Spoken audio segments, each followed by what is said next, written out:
Maintaining your embroidery machine is very simple. The most important maintenance that needs to be completed is lubricating the rotary hook. Before cleaning or oiling, we recommend turning off your machine. To clean and maintain the rotary hook, start by removing the bobbin case from the rotary hook. Clean any lint of thread in the area using a lint brush or dust-off spray. Then, add 2 or 3 drops of machine oil to the rotary hook. Now you can insert the bobbin case back into the rotary hook and close the bobbin housing unit.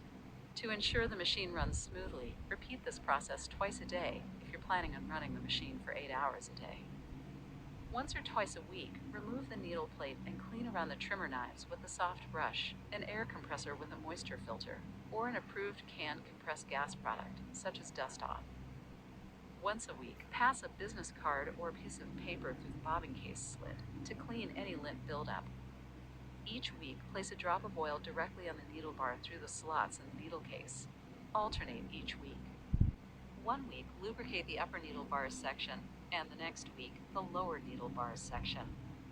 Once a week, oil the opening on the needle plate.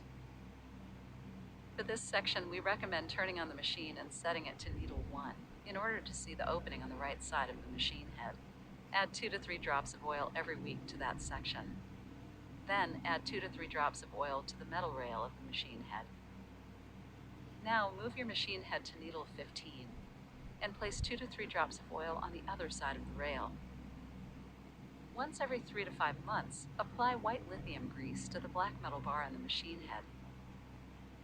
Also apply white lithium grease to the color change cam. You will need to first remove the metal plate placed above the color change cam by loosening the attached screw. Then apply grease to the color change cam area. Place the cover back over the color change cam and tighten the screw before proceeding. Keep in mind, be sure not to over-oil. After oiling, stitch on a test swatch before returning to production to assure excess oil doesn't stain garments.